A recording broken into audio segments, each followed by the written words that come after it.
Hello, everyone, and welcome to the York Civil War Roundtable for August 2022. We have an excellent presentation tonight, I'm sure. Consistently excellent presentation by Scott Mingus. My name is Adam Bentz, and I'm the Assistant Director of the Library and Archives at the History Center. And if you can bear with me, we just have a few upcoming events to promote to you tonight. And welcome to everybody who is joining us on Zoom and Facebook as well. We appreciate your attendance. So just coming up right around the corner on Monday, August 22nd at 7:00 p.m. This is an online Zoom event, which we're calling our Bookmarked series. It's basically a book review and discussion. And the upcoming event on the 22nd, we're going to welcome author James Scott Wheeler to the History Center virtually, and he'll be with us to discuss his Jacob Devers, A General's Life, which is, I think it's fair to say, the definitive biography that's been written to this date on York's four-star World War II general. And this will be an online discussion of the book and Devers' unsung efforts to win World War II and a lot of other accomplishments that he made. So this is an online event. It's free. Please go to our website and follow the instructions for registering, and you're all definitely welcome for that. I hope it's interesting to our group. A week from tonight, on August 24th at 7:00 p.m., the History Center will be welcoming the All Vets organization, and this will be the 7th anniversary of All Vets. And we're happy to have a relationship with them as we do with the Civil War Roundtable. All Vets has asked Bill Rosevear to speak about his service as an artillery forward observer for A Company, 1st of the 77th Armor in Vietnam. Then on Sunday, August 28th, starting at 2:30, going till 4 p.m., the South Central Pennsylvania Genealogical Society will be meeting, and their presentation will be done by a certified genealogist and longtime volunteer in our library and archives, Lynn Nelson, who many of you probably will recognize her name, and she will be presenting using online deeds in family history research. And I've seen this presentation and I can strongly recommend it. I learned a tremendous amount and have to ask for details about it all the time. So if you have an interest in genealogy, if you like going back as far as you can and looking at property research, please attend on August 28th. And finally, my final promotion for the evening, Writers Roundtable, another library and archives event. Writers Roundtable will be occurring again on Thursday, September 1st at 7:00 p.m. That's at the History Center here at 250 East Market Street. We will be welcoming Adam Zern, founder of Uncharted Lancaster, which is a very popular blog he started fairly recently. And Mr. Zern will be speaking about reconnecting the histories of York and Lancaster County, which we often see as divided by a river, as well as many other things. And he'll be trying to show ways in which York and Lancaster actually have a big shared history. He will be specifically talking about Native American rock carvings and other Native American shared stories. So please feel free to join us for those events. I'm now going to introduce Scott Rosenow, Assistant Program Director of the Roundtable, who's going to talk about a very important upcoming thing, which we hope everyone will participate in, as well as introducing our speaker and talking about next month's event.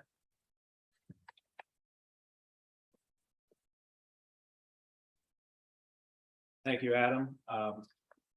This big event that Adam is talking about is we're having a fundraising auction going on right now. There's 2 items that they're auctioning off. There's a link on the website on the York County History Center website, and also through the Civil War Roundtable Facebook page. There's a link to the auction where they're auctioning off 2 items. Actually, it's a raffle. Sorry, it's raffling off 2 items. You can buy tickets for $25 per ticket and enter in the raffle for either of the 2 items. One of them is a numbered and signed artist proof by Dale Gallen. It's number 40 out of 50 of Pickett's Grand Assault. It's a framed print. The image measures about 27 inches by 11.5 inches, matted and framed, and has a certificate of authenticity from the American Print Gallery. It depicts Union skirmishers beginning to retreat while Pickett's division march as if on parade toward Union positions on Cemetery Hill. The second item is a framed Confederate States of America bond with an image of Stonewall Jackson. It's a $1,000 bond issued by the Confederate States of America featuring Stonewall Jackson on image. They were issued under the February 20th, 1863 Act, and the bond features nice graphics by Archer and Daly of Richmond, Virginia, fanciful border, ornate corners, a central medallion portrait of Stonewall Jackson, and it also features 9 attached and dated payment promissory notes for $35, all of them signed. And you can get more information about these if you go to the York County History Center site or to the Roundtable Facebook page. There are links to go there as well to sign up for the auction, for the raffle. Again, $25 per raffle ticket. And for those of us who are in attendance here tonight, we do have a terminal set up where you can register as well. Now we're going to look at next month's program. We're actually rescheduling what would have been July's program. We're welcoming Dominish Miller. She's going to be talking about the 87th Pennsylvania, an enduring legacy in York County. The 87th Pennsylvania was organized in New York and mustered in for a 3-year enlistment in September of 1861 and boasted several notable York County residents. The regiment aided in guarding the Northern Central Railway, took part in the battles of the 1864 Overland Campaign, and when their enlistments ended in October 1864, those who had not re-enlisted returned to a grateful York to a celebratory feast by the town at the Army Hospital at Penn Commons. The 200 remaining members of the regiment played an important role at the Battle of Cedar Creek, and their Corporal Daniel Regal of Company F earned the regiment's only Medal of Honor. Today, the 87th Regiment Volunteer Infantry Company C is a family-oriented nonprofit civil war reenacting and living history organization dedicated to the better understanding and preservation of the history of the American Civil War. The 87th Pennsylvania Company C participates in major reenactments, living history events conducted for public education. And the company also lends its support to the preservation of battlefields, monuments, and historic sites. Dominish Miller is a Third Circuit Court of Appeals librarian for the Middle District of Pennsylvania, founder of Preserving the History of Newberrytown, author of 2 cookbooks, Preserving the History of Newberrytown Community Cookbook, volumes 1 and 2, and she's partnered with local historian Dr. Jamie Kinsley for a series of educational videos called Hometown History, which I've seen a couple of them, and they're very interesting. And she portrays a private in the 87th Pennsylvania Company C. Tonight, we're going to welcome fellow member and local historian, Scott Mingus. He's going to be talking about his most recent book, Unceasing Fury, Texans at the Battle of Chickamauga. Mr. Mingus has written over 30 books about the Civil War and Underground Railroad. He's retired from the paper industry, where he was involved in the development of self-adhesive postage stamps, which I'm thankful for, that I don't have to look at the back of the stamp anymore, and for barcode labels. And as I said, he's written over 30 Civil War and Underground Railroad books and has appeared in multiple programs on C-SPAN, PCN, and other TV networks. And he also has an interesting blog, Cannonball, which you should check out. There's a lot of interesting stories on there as well. So I'd like to welcome Scott Mingus to present his new book about Texans at Chickamauga. Thanks, Scott. Thank you, everybody. I got fascinated years ago by the Chickamauga battlefield because I spent so much time in Georgia on business trips. I managed a research group that included a department down in Georgia, so I was there typically 8 to 10 times a year. And, once you get tired of Atlanta, which is hard to believe you do, but eventually it's like, I want to do something else. So I started visiting Chickamauga, Kennesaw Mountain, places like that. Chickamauga became to me almost a second home for many, many years. I would spend a lot of quiet evenings there in the summer in particular. And I've always had this fascination for this battle. And so it was only natural when my publisher, Savastini, contacted me about would I be willing to take some voluminous research notes, some phenomenal background material from a National Park Service ranger at the Lyndon B. Johnson home in Texas, a guy named Joe Owen. And would I take Joe's material and turn it into a book with Joe's help? And of course, I was more willing to do that. Now, what fascinated me about this whole subject of Texans at Chickamauga is I can pretty much tell you the entire story of the Battle of Chickamauga from the perspective of the Texans. They were involved in just about, not all, but just about every major action in the entire battle. And so for the next 45 minutes or so, we're going to talk about the Battle of Chickamauga, again, from the perspective of the Texans who fought there. Now, let's step back just a little bit in time. 1863 has been a really tough year in the middle part of the Confederacy. The year starts with the Battle of Stones River, or Murfreesboro, as the Confederates called it, on January 1st, 1863. The major battle will conclude, but that will not be the end of the bickering and squabbling that goes on in this region. Over time, the Confederate High Commander, you see him on the left, his name is Braxton Bragg, and Bragg decides to start pulling his army back for the winter away from Stones River, Murfreesboro, into the central highlands of Tennessee. Now, that's a controversial move because there are people in the Confederate War Department and the Confederate High Command that do not think this is a wise move because, in effect, Bragg is surrendering northern Tennessee. And that's not something that they want to do. Eastern Tennessee, of course, is fairly heavily loyal to the Union. Andrew Johnson, folks like that are from Eastern Tennessee. It's the central part where there's a lot of mixture between the Union and the Confederates, whereas Western Tennessee is almost exclusively pro-Confederate. So losing Middle Tennessee can be problematic, and they don't necessarily want to do that.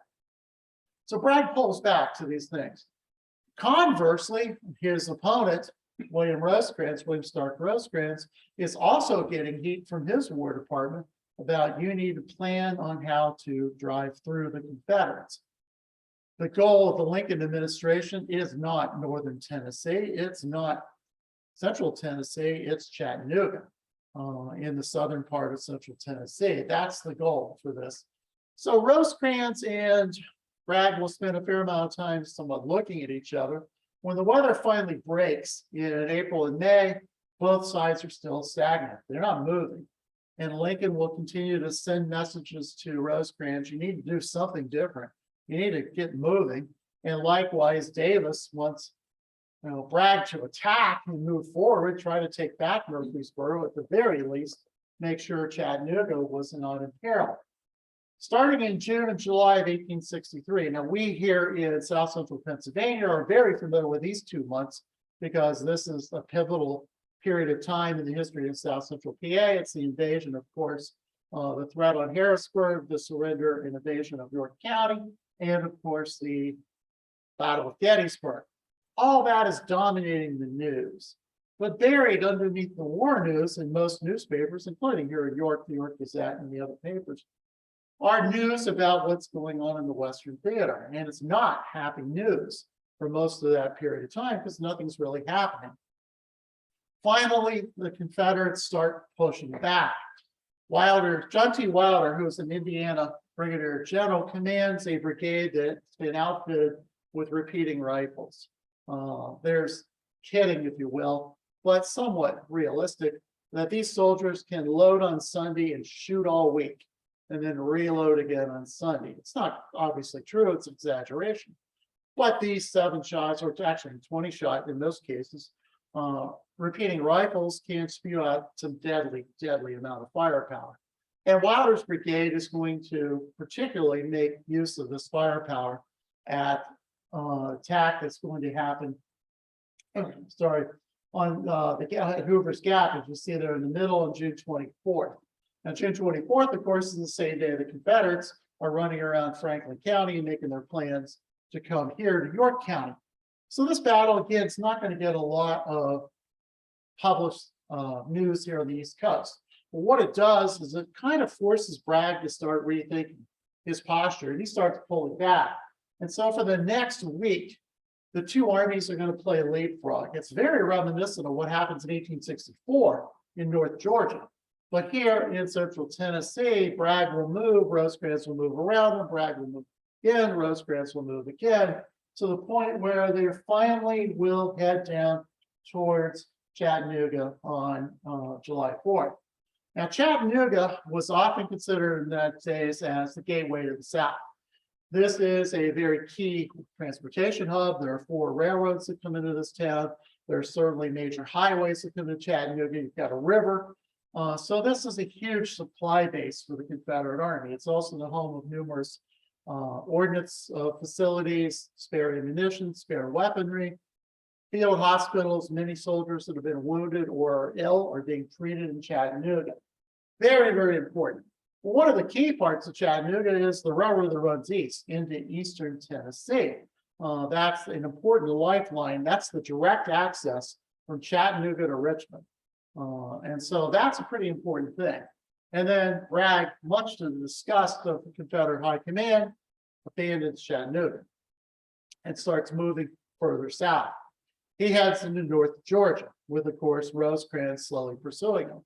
And again, both presidents are all over this, to the point where the President of the United States, Abraham Lincoln, and the U.S. War Department will send the Assistant Secretary of War, Charles Dana, hustling towards this theater, just to make sure that they're going to have more of a voice from Washington into what was going on here now in North Georgia. So let's take a look at Braxton Bragg's Confederate Army, because that's, of course, where most of the Texans who fight at Chickamauga are to be found. We're going to start on the left with James Destler. Now, the Destler name to me is very familiar. The Destler family in Central Ohio still owns one of the largest car dealerships in Columbus. They're huge supporters of the Ohio State Buckeyes. The Destler clan is extremely well known in that region. James Destler is distantly related to the Ohio Destler. He's from Alabama. He's a West Point graduate. He's got tons of military experience. He's actually a good friend of Jeff Stewart's. Starts off as an artillery captain and goes on to command a brigade. Now, he and most of the men that were reported to him or to his predecessor surrendered at Fort Heiman at Arkansas Post earlier in 1863. To show you a little bit of Destler's personality, the man who accepted his surrender is William Tecumseh Sherman from Lancaster, Ohio. And Sherman's first wisecrack to him is, "Are you related to the Destlers of Ohio? They're good people, I know them." He goes on and on. And Jim Destler basically tells a United States general who's just captured him to shut up. I don't want to talk about any Buckeye Destlers. You know, I'm not going to admit being related to these people. And so you kind of get the personality. Although he's a relatively young man, Jim Destler is a fighter. He is a hardcore fighter, has got tons of military experience, and frankly is one of the better generals in this region. But he's not going to get much of a chance to prove it, unfortunately. Now on the right is his opposite. This is Matthew Ector. He's a Georgian. Most of these, as you find out, most Texans weren't from Texas at this point in the Civil War. They were mostly from other parts of the country. As we all know the story of the Alamo, etc. These are Tennesseans, these are Georgians, these are Alabamians, they're Pennsylvanians. They are people that have moved to Texas from somewhere else. Ector's no different than that. Now, I do want to comment, Ector's brigade is more traditional, but he's got 3 regiments of Texas cavalry. Not a one of them rides a horse. As with Destler's men, where he's got, again, 6th, 10th, and 15th Texas Cavalry, 17th, 18th, 24th, 25th Texas Cavalry. Again, they're all dismounted because Texas, believe it or not, was short on horses. So they took a lot of their cavalry units and turned them into infantry. Not even mounted infantry, they turned them into foot soldiers. And so you have here parts of at least 8, 9 regiments of Texas cavalry that are going to fight as infantry here. Now, I also want to comment that back on the Arkansas Post, guys, is most of these folks, after they had been surrendered, they went to Chicago to Camp Douglas, Camp Chase in Ohio, places like that. And many of them were not in any shape when they're paroled to rejoin the military or chose not to. They went home to Texas and they were done. So these guys were consolidated. So when you see 6th, 10th, and 15th, that's one regiment. Still only a couple hundred guys, it's under strength. But this is very much the nature of these beasts. And also, for those of us in South Central Pennsylvania that may be familiar with Battle of Gettysburg, there's a Union brigade at Gettysburg under Colonel George Willard that had surrendered at Harper's Ferry. And upon their return to the Union Army, they are derisively called the Harper's Ferry Cowards. Similarly, when these Arkansas Post surrenderies, if you will, rejoin the Army of Tennessee with their brand new uniforms and their new equipment and things, the Army of Tennessee does not accept them initially, and they're going to mock these guys as the parolees, Arkansas Post. And the name Arkansas Post becomes almost a pariah, much like Harper's Ferry. So Ector's Brigade, Destler's Brigade, they've been there at Stones River. They did some serious fighting early on. This is Tom Harrison on the left, and he commands the only 2 Texas cavalry regiments to still have their horses. The 8th Texas Cavalry is very famous to most of us as the Texas Rangers.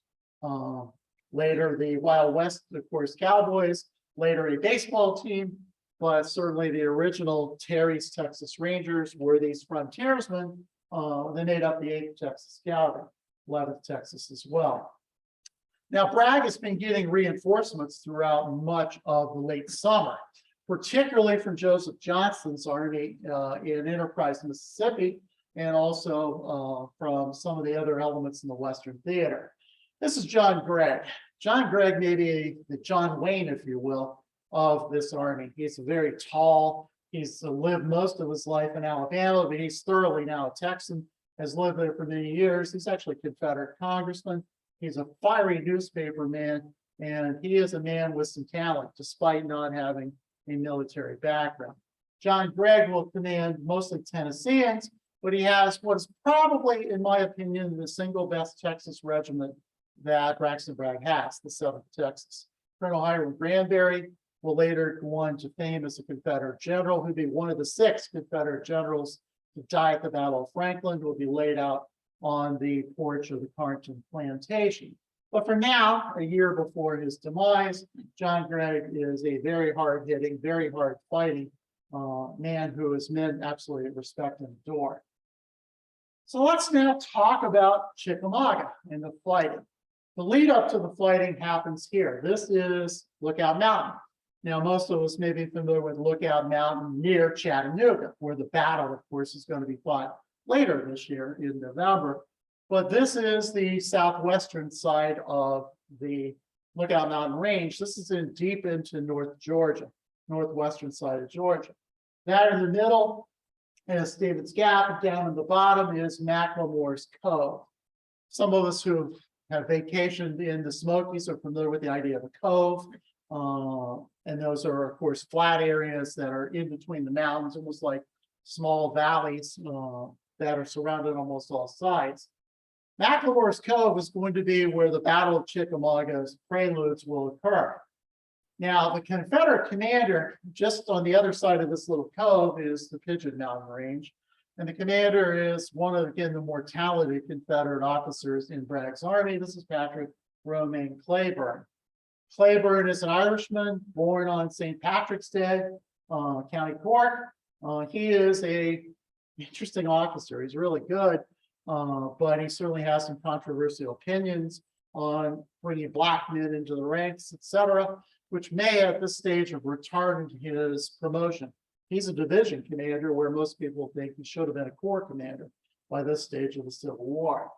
But Claiborne reports to Daniel Harvey Hill, another name familiar to those of us on the East Coast who had, of course, fought at Antietam and a number of other battles while still part of the Army of Northern Virginia.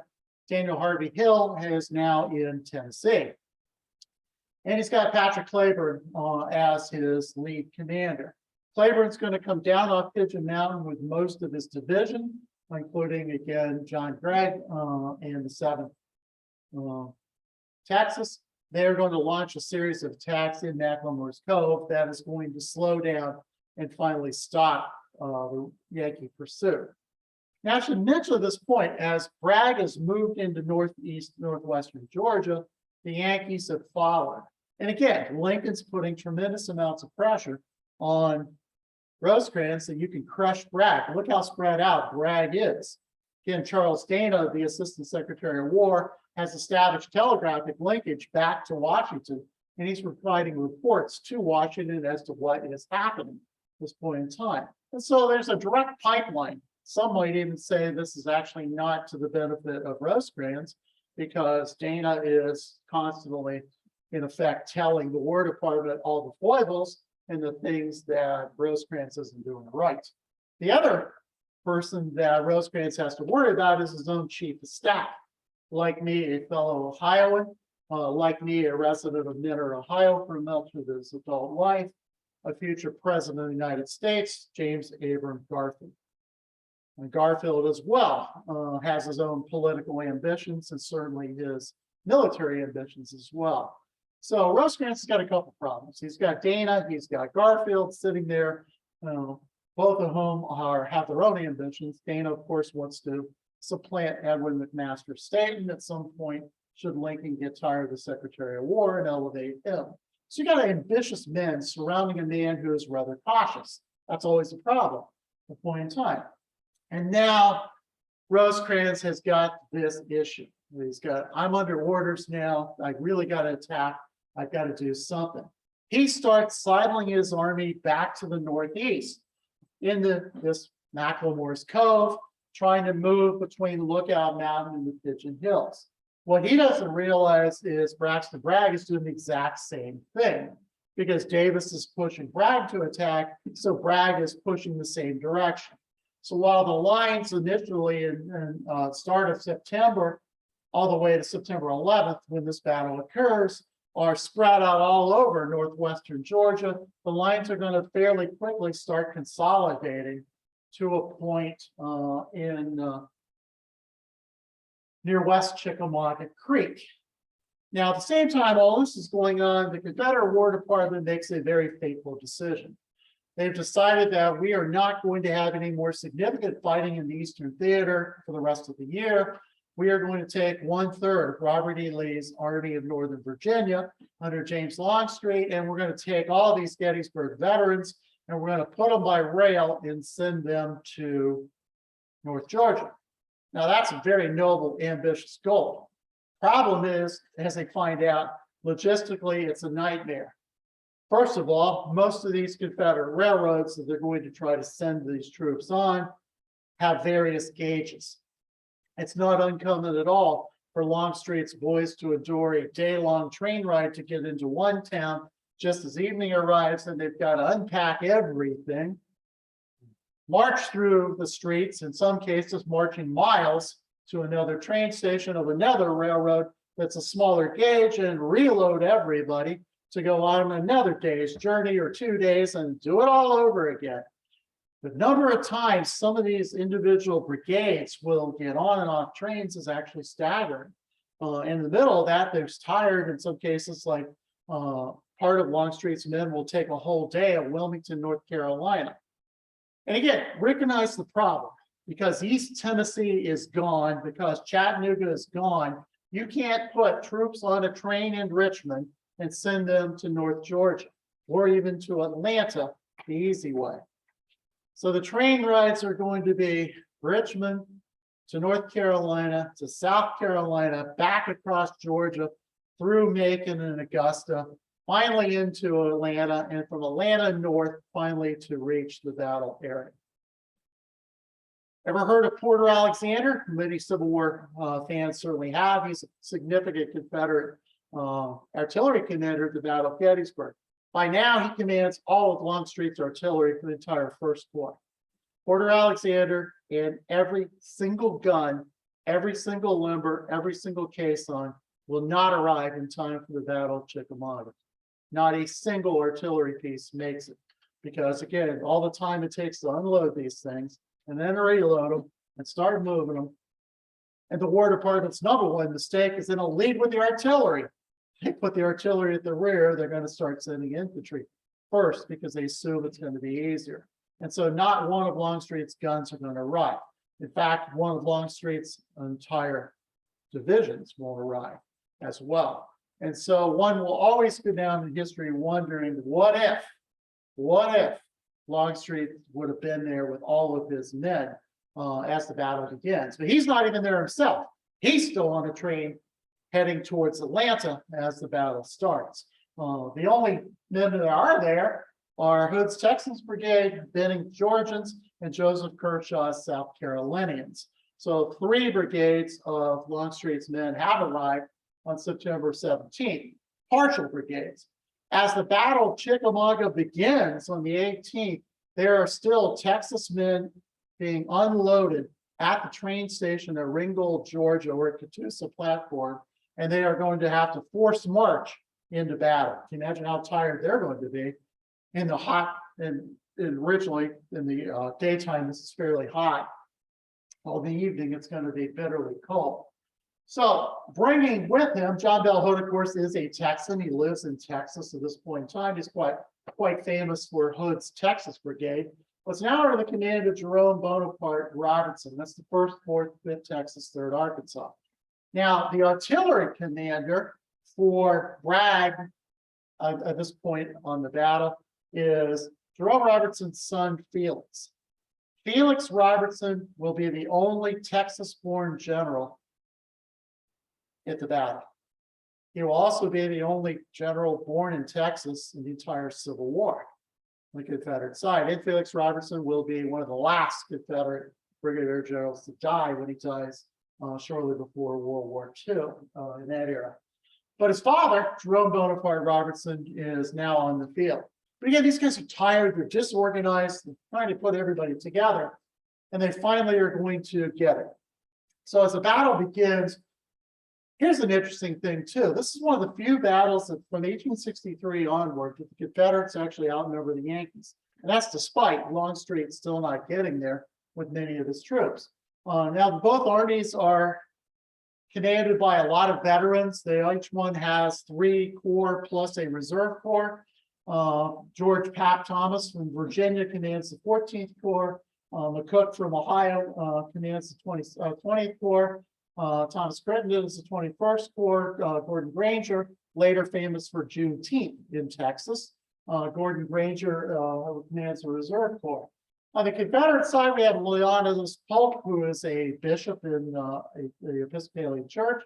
You got D.H. Hill, of course. You got Simon Bolivar Buckner, and you've got William Walker. Now, the 2 cavalry commanders don't necessarily get along, so the cavalry corps has been split into 2. Fighting Joe Wheeler and Nathan Bedford Forrest will each command with the same rank their own cavalrymen, which will deprive Bragg of the ability to have one concentrated Confederate cavalry unit. So on September 18th, as I mentioned, Bragg's plan is to keep moving to the northeast, and he thinks he's going to be able to slip around the unguarded flank of the Confederate Union Army. The problem is West Chickamauga Creek. Now, this is a very swift-moving, very steeply banked mountain stream. Starts up the Lookout Mountain, icy cold waters, comes down into this valley, and there are not many places to cross it. And you will not cross it except at a couple designated fords or at 3 bridges. So actually 4 bridges, but only 3 we're going to care about. In particular, I want to call your attention to 3 sites. One circled in orange on the bottom left there is Lee and Gordon's Mills. Some of the fighting is going to happen there. Yankees again are going to need to protect that position. But most of the fighting on September 18th takes place either in the center of the line at Alexander's Bridge or to the north at Reed's Bridge. Now, this is Reed's Bridge. Here is a wartime depiction. The Yankees are going to be on the backside of this. This is the 7th Pennsylvania Cavalry. This is the 4th United States Cavalry and the 4th Michigan Cavalry. They're under Colonel Samuel Minty. But as they pull back to here, they are going to try to disrupt the bridge and keep this bridge out of Confederate hands. Problem is, they don't fire this thing. All they do is pick up the planks and toss them. Which side do they toss the planks? The side the Confederates are coming, of course, as opposed to putting the planks on their side. No. We're going to put them there. And of course, the Confederates, upon their arrival, will simply start rebuilding the bridge. Under fire, mind you, but they're rebuilding the bridge. Now, the Texans who've gotten off the trains from Longstreet's boys will really not do much. Again, they're tired. They've been forced marched to get here. So by and large, Hood's Texas Brigade will be kept in arrears, Robertson in particular. But Bushrod Johnson, commanding a provisional division almost entirely made of men transferred from Joseph Johnston's army in Mississippi, will now lead the attack. Keep in mind, not a single soldier on this part of the field has any experience fighting with Braxton Bragg. These guys are all new to his army. They weren't at Stones River. They weren't at Tullahoma. They weren't at Hoover's Gap. These are newbies. Commanded by Bushrod Johnson and John Bell Hood, again, guys that are not known to Bragg's subordinates. And so the attack's going to come in waves. It's going to take most of the morning and early afternoon before the Texans, John Gregg in particular, the 7th Texas, can finally start moving these guys out of here.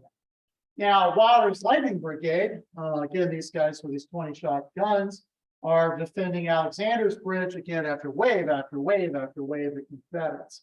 It's not until Wilder finally pulls out that Minty now pulls out as well, and both Alexander's and Reed's bridges are now firmly in Confederate control. And so the Confederates are now going to start pouring across these bridges, and they're going to start bringing in the reserve division. D.H. Hill is going to start moving his men down off Pigeon Mountain, and you're starting to get more and more Confederates concentrating on the west side of West Chickamauga Creek.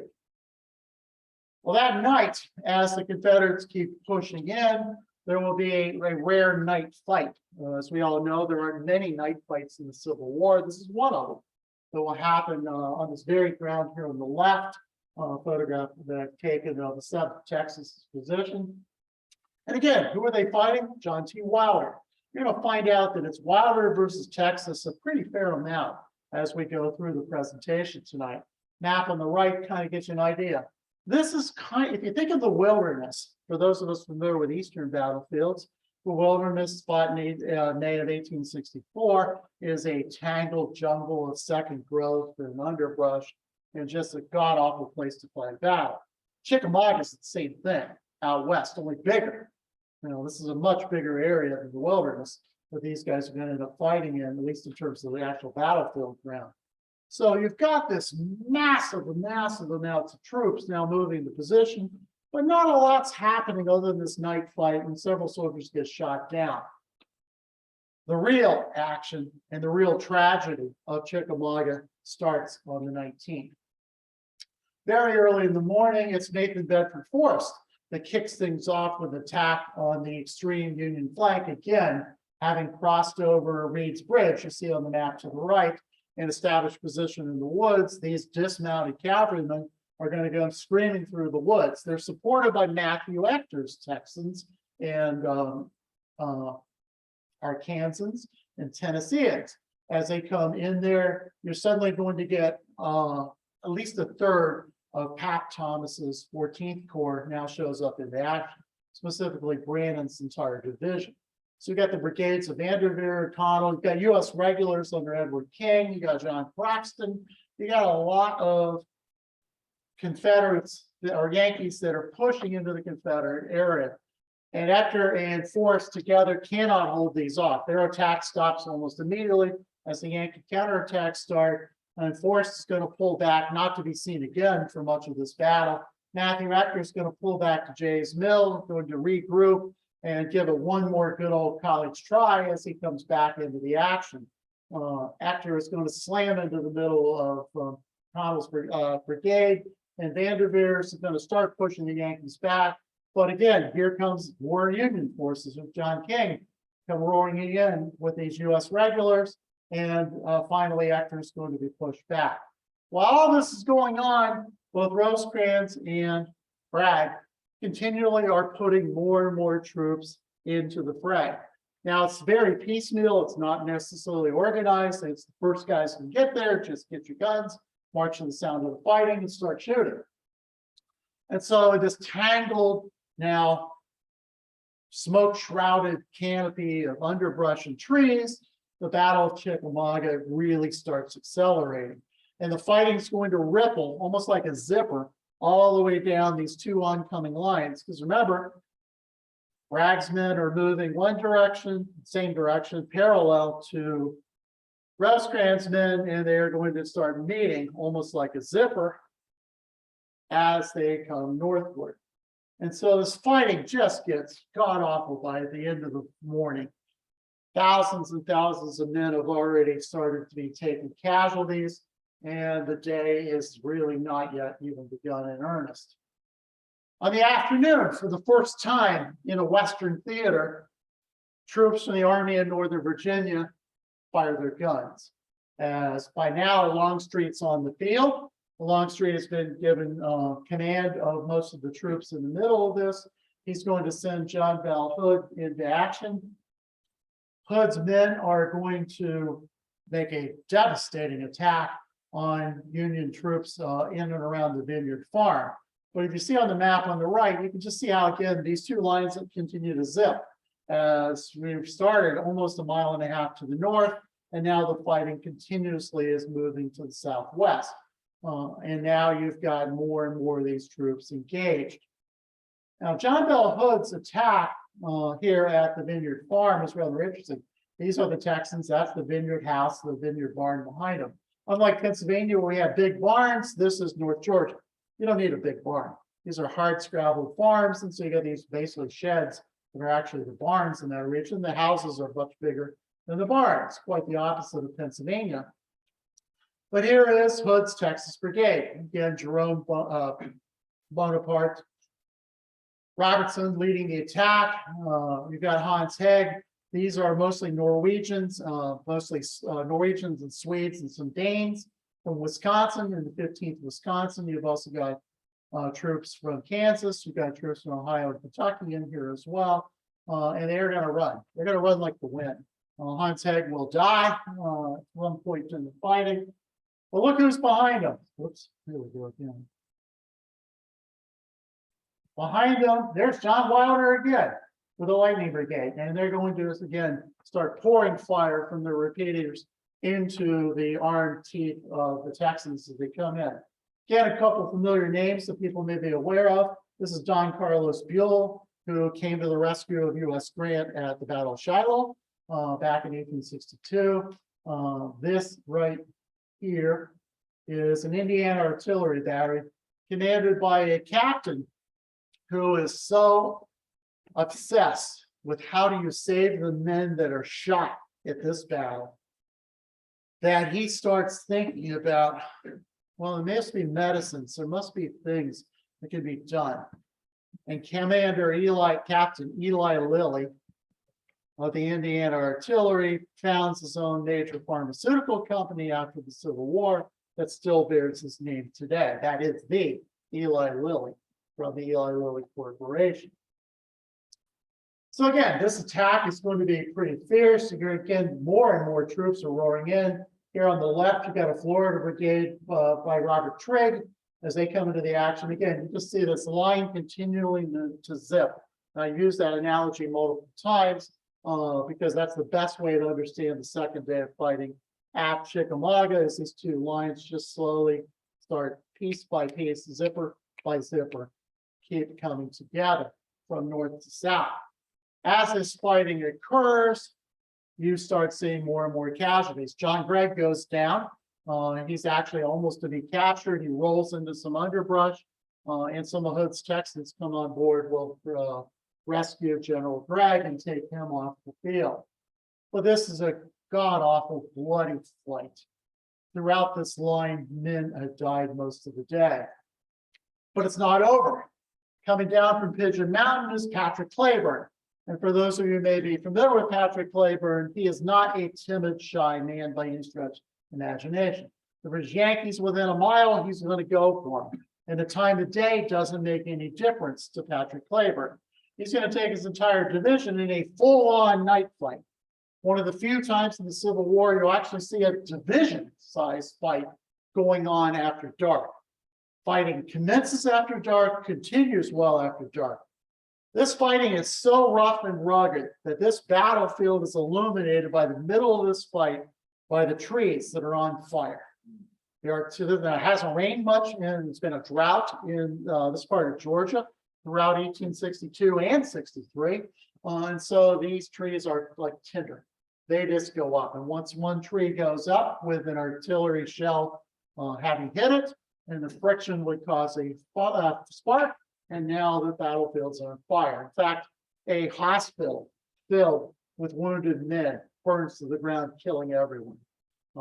This is just an awful, awful experience for these guys at night. What it is a major, as Patrick Claiborne typically does in this point of the war, it's a major opportunity for Claiborne to shine, and shine he does. His men will repeatedly push the Yankee forces back deeper and deeper into the woods as they continue to finally to the point where you just can't see anything, and the attack will finally peter out. Some historians, some good friends of mine who are involved with the Chickamauga battlefield will tell you if this attack gets launched at 4 p.m. and not at 8 p.m., Chickamauga may have wrecked the entire army of Braxton Bragg or William Rosecrans. This attack is brutal, and it would have carried the Union Center, but it's not going to carry it because it's late at night. So again, we're talking about timing and fortune.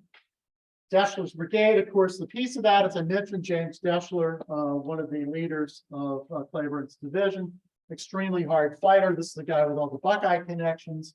Destler's men performed exceedingly well during this fight, but it's all over. On the morning of the 20th, Destler will be killed in action. That's his mortuary on the right. Jim Destler launches a spirited attack. His men are finally bogged down on a ridge line. They get into a long-range firefight with Union troops on the Kelly Field. And as he's checking on his men's ammunition, some accounts say he's crawling, other accounts say he's on all fours, but a Union artillery shell tears his heart from his chest.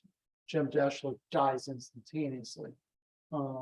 His body will later be taken back to Tecumseh, Alabama, where his father, who was a school administrator, will have it carefully buried. Destler's death takes the starch out of some of the Confederate attacks on this part of the field. And again, this just devolves into a series of long-range artillery duels and long-range musketry throughout much of the morning.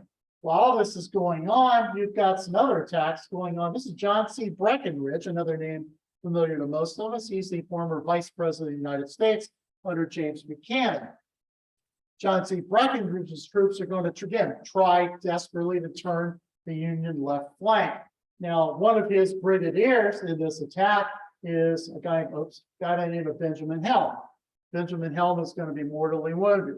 When Benjamin Helm's news reaches his kinsman, the First Lady of the United States in the Executive Mansion, Mary Todd Lincoln, will go into a period of mourning, deep mourning, and Abraham Lincoln himself will be seen crying in the Executive Mansion over the death of much beloved young Benjamin Helm, who was, I think, Mary Todd Lincoln's nephew, if I remember, but very close-knit part of the Todd family. He married into the Todd family. Breckinridge's attack fails. You've got fighting going on that morning between the high command. Leonidas Polk doesn't move as fast as Bragg thinks he should. He's going to send couriers trying to get him to go. These two guys don't like each other. It's going to be just one more step in a long process the Confederates are going to use to try to get Braxton Bragg out of the picture. So finally, when the attacks, remember I said the Union armies have been, and forces both have been moving to the northeast. Well, one Union brigade commander and then a division commander misunderstood the orders. They thought they were supposed to continue to move to the northeast. And they're going to pull out, but not realizing that nobody else is going to move into their stead, leaving a huge gap in the Union line. And of course, James Longstreet, we tend to think of Longstreet as a defensive general because that's what history has kind of told us. He's very aggressive, folks. And here at Chickamauga, Longstreet seizes the opportunity and slams his troops into that hole at the Brotherton Farm, and on they go. In fact, they're going to split the Union Army in two. And desperate moves by a Union infantry division commander, later famous as a cavalry commander. But in this battle, Philip Sheridan, commanding a Union infantry division, will hot rush his men into battle. A lot of Ohioans, a lot of Indianans, boys from Illinois, etc. And they're going to start closing the side, if you will, re-zip the line. It's almost like a coat that the middle of the zipper has come loose, and you got to start re-zipping the coat. Wow, in this case, the Confederates are pouring through that gap, trying to spread that gap even wider. As this attack goes into play, John Bell Hood's Texans will launch one of their more famous, in their memory at least, attacks. This is North Dyer Field. For those of you who have never been to Chickamauga, I encourage you to walk this field at some point from the Brotherton Farm. You will get a feeling for how far these guys walk. This is almost, I'd say, twice to maybe 3 times the distance of Pickett Charge. This is a hike. And these guys are doing it in some cases on the full run. In other cases, they are doing it in battle line. You can see here on North Dyer Field, if you go to my map here, this is the field. There's this little knoll right about here. That's right there in this picture. And again, you got all of these Ohioans, Kentuckians, etc., Indiana boys that are trying to stop Robertson's attack. 3rd Arkansas, 1st Texas, 4th Texas, 5th Texas. So the boys that fought at Little Round Top are now fighting at North Dyer Field. Again, this is just ugly, ugly fighting. Texans are dropping like the flies. Ohioans are dropping as well. In the middle of this, you start seeing other familiar names. Here's Benning from, again, Gettysburg. Here's Kershaw. This is Benjamin Humphreys commanding what had been Barksdale's brigade. So you start getting more and more guys from Gettysburg are now showing up here at Chickamauga. And the day is rapidly becoming a problem for the Union Army. Now, as all this is going on, I want to go here. John Bell Hood goes down. John Bell Hood had not originally planned on being in Georgia. His arm was still in a sling from his severe wound at Gettysburg. And John Bell Hood is now surprised his men by getting on the train with his horse when the doctors told him not to do it. He shows up here in Georgia, and now he's going to lose a leg in Georgia. Hood will go down. He's going to take a long trip to recovery. As we all know, he'll later be in charge of the army a year later. But for now, John Bell Hood's out of action. Well, all this is going on, Rosecrans rides off the field of Chattanooga, like horribly controversial move. Did he abandon his army? Some of his accusers say he did. Other people say no, he was trying to get to Chattanooga to organize a last-ditch defense of the city. He rides there. Crittenden rides there, who's commanding the 21st Corps. James Garfield rides there. Most of the senior staff takes off. Gordon Granger's Reserve Brigade goes back to Chattanooga. Leaves Thomas and the 14th Corps and whatever's left of scattered remnants of Union troops that cannot evacuate. So they're going to form a horseshoe-shaped line on the Snodgrass Farm. And as we all know, George Pap Thomas will go down in history as the Rock of Chickamauga, as he will personally, going from place to place, moving troops around, he will patch together enough of the Union defensive line to stop Bragg in his tracks and pretty much save the Army of the Cumberland from an abject disaster at the point. Thomas, of course, will get the thanks of Congress. He will go on to later command an army that will come back into Tennessee in 1864 with a bunch of my great-great-grandfathers and other people in their ranks. And that's it for Chickamauga. As we all know, Chattanooga will prove to be a bottleneck. Bragg will put Chattanooga under siege. The Union High Command, fed up with William Rosecrans, will relieve him of duty and replace him with one Ulysses S. Grant. Grant now shows up at Chattanooga, will fight and will launch a counterattack, will strip the Confederate lines on Missionary Ridge, Tunnel Hill, and will push them back to Ringgold in North Georgia, pushing them back again. The road to Atlanta is now wide open.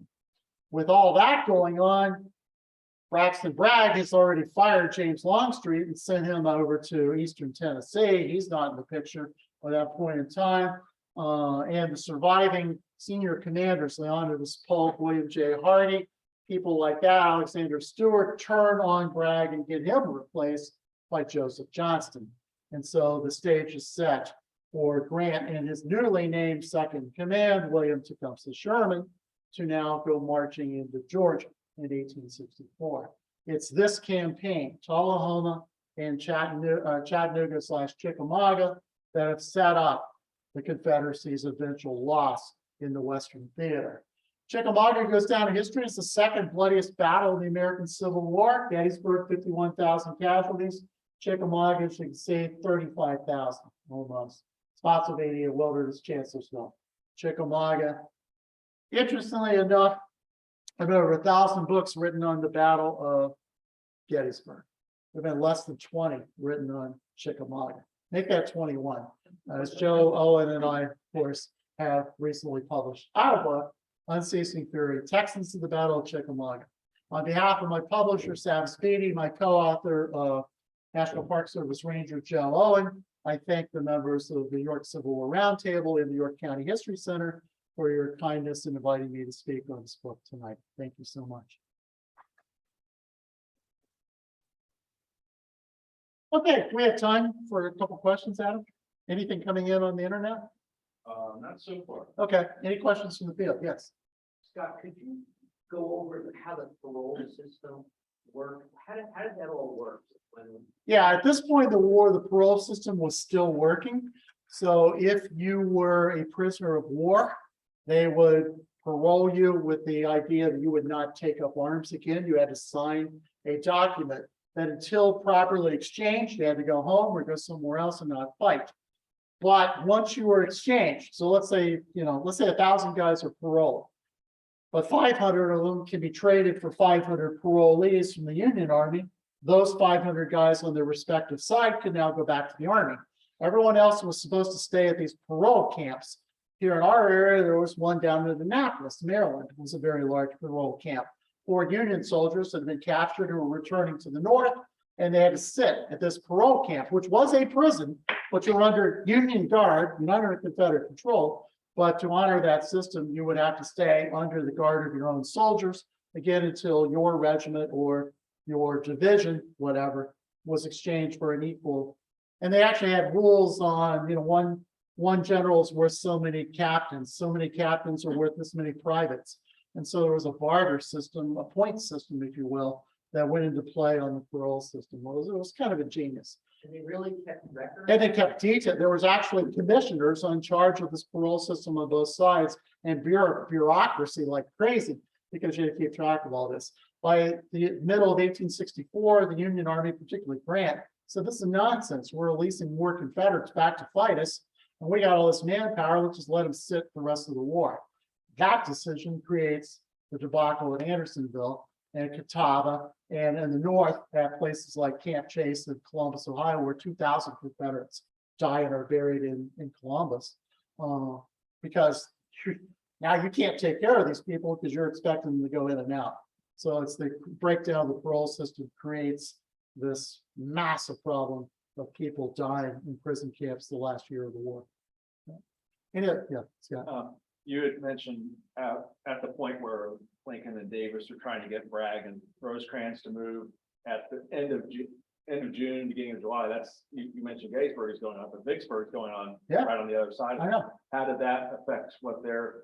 Yeah, I mean, the big thing for Vicksburg, it's interesting. The one big takeaway from Vicksburg is Joseph Johnson's army that's supposed to be trying to relieve these guys. He's shipping troops back up to join Bragg. because they're not able to rescue Pemberton, and that's going to allow them to start stripping Johnston's army at that point in time. But some of these guys here, of course, who are now going to come into play, like U.S. Grant, like William Sherman, are brought in from Vicksburg and are now taking over the Army of the Cumberland. And of course, the Army of the Ohio is going to be added to this mix as well. Yes. What were they doing with, how come they didn't have more repeating rifles? We only talked about- Well, that's a great question. The question was about the repeating rifles. Keep in mind, at this stage in the war, these are relatively new technology. They haven't been mass produced. The armies themselves are still pretty much relying on rifled muskets. Some accounts will suggest that Wilder's men buy these weapons themselves. There's also here an account that Wilder buys them. I think recent research and scholarship suggests Indiana actually bought them for Wilder. I don't remember the whole story, but there just simply weren't enough to go around. There are a few Henry rifles in some of the regiments as well, but by and large, this is single shot muskets. And let's be brutally honest, in the Confederate ranks, there are regiments without rifles. There are guys with shotguns, very short range. So you got to get right up on somebody's face to try to kill them. Not good when you're charging rifled muskets. So most of those dismounted cavalry regiments, a lot of them have shotguns, and in some cases flintlocks. A lot of old junky, smooth bores of different sorts. Yeah. The Seventh Pennsylvania Cavalry under Colonel Robert Lindsay, they had Spencer. Yes. Yeah. They had Spencers. 7-shot Spencers. Wilder's guys, I think they have 20 shots, if I remember. So I have to go look that up. But anything else? I was just curious what the make of those repeaters was. You said it Spencers. was 20 shots. They were, I think they were Spencers. Yeah, they were Spencers. Spencers, Yeah, but they were the 20 shots. Okay. Yeah, they actually had like a cartridge that kind of came in the butt of the weapon, if you will, and it would hold 20 shots and just fly all day. What repercussions happened to Rosecrans after his retreat and what? Well, Rosecrans, of course, is going to lose his job. He retreats into Chattanooga and he's fired. And U.S. Grant comes onto the scene. Sherman comes onto the scene. The other thing that happens, by the way, that people miss is because Longstreet's now in Georgia, actually in East Tennessee by that point. The Union War Department decides we don't need all these troops on the Union side in the Eastern Theater. So they're going to send Oliver Howard. They're going to send Fighting Joe Hooker, guys like that, John Sedgwick. These guys are going to go to the West and they're never seen again in the Army of the Potomac. And so, throughout 1864, again, you're going to see a lot of very familiar names from Gettysburg fighting in the Western Theater under what's now reconstituted as Hooker's 20th Corps, or 24th Corps, I think it is actually. What was future President Garfield's role? Garfield was chief of staff. So he basically, controlled the communications in and out of Rosecrans headquarters. He was in charge of the headquarters guard, all the couriers, those kinds of things. He made sure that the orders, the communications were properly documented. General administrative things that Garfield did. Garfield was pining for a field command. He would later get that, of course. But at this point, he's not really happy in his role. Oh, yeah, he and Rosecrans are among the first to get to Chattanooga. Yeah. During the move of Longstreet from Virginia to this area, was there a lot of desertion from his? Great question. There's a lot of diversion. There are a lot of soldiers who went home to see mommy and daddy and missed the next train. Because the idea was you could get off the trains with you as long as you had to leave. And then your job, because remember, these are just all strung out for a week. So your job was, okay, catch the next train. You can go see mom and dad. That's fine, no problem. But a lot of these guys somehow missed the next train. So you had a lot of boys that did not arrive in Georgia individually until well after this battle.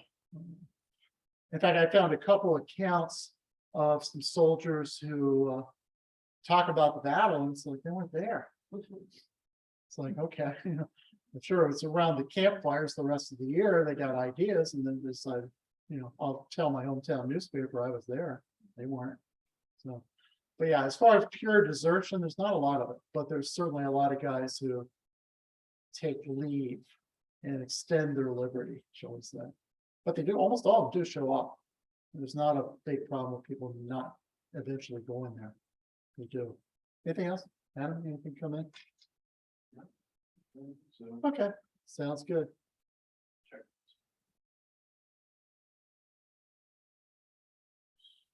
There's also a couple stories in the book that are interesting about brothers who had not seen each other from the start of the Civil War. Who, one was in the Eastern Army under Robert E. Lee, the other one was out west with Braxton Bragg, and never thought they would ever see each other until they got back to Texas. And lo and behold, in the woods of Chickamauga, here they are. And they actually run into each other. And there are 2 or 3 stories like that of guys who were like, hey, didn't know you were here. It's a long way from Virginia, but there they are. But again, it goes back to all the what ifs. I mean, I will submit every time I hear the what if Stonewall Jackson was at Gettysburg, I like to shoot back to what if Longstreet was at Chickamauga with his whole corps? What if Patrick Claiborne's there 4 hours earlier? This battle could be a huge. I mean, you have the possibility, if it wasn't for those things, and of course, Pat Thomas's amazing job on Snodgrass Hill, this could have been the end of the Western Army. And you think that might have changed the war? With all of a sudden, you've got Joseph Johnston now running amok. You've got Bragg running amok in Tennessee, and you've got the shattered remnants of Rosecrans' army whipped, retreating back to Kentucky. Might have prolonged the war. We'll never know. Go ahead, Kathy. Because George Thomas was from Virginia, was he Yep. not resistant for his promotion? Within Yeah, I mean, Thomas, by this point in the war, Thomas is starting to prove his mettle, but it's a typical thing where, he had to probably outdo his peers because he's a Virginian. There's always natural reluctance that, okay, you don't speak like us, you don't think like, you're from there. his sisters wouldn't even speak to him. No, his sisters never talked to him again. Yeah. And he gave up his family to stay loyal to the flag. That was a decision a lot of people faced, and he was one of them that chose to stay in the United States Army. And as he later said, I took an oath. And he stuck to that oath. That to him, his oath to the United States government meant more than his family or his loyalties to Virginia. So, and of course, because Pat Thomas is a legend in our family, because two of my great-great-grandfathers and one of my great-grandfathers fought under Pat Thomas at Nashville and at Franklin, including 15-year-old John Sisson from Dover, Ohio. We've always admired Pat Thomas because that's what great-great-grandpa said we should, so we did. And we still admire Pat Thomas. And the more I study this guy, I really wish I would have written, there's been too many books on Thomas, I'll never do one. I wish I would have, though. This guy's fascinating. With that, again, thank you very much. Adam, I'll turn it back to you, or if you want to shut everything down. Thanks so much. Thank you, Scott. Yep.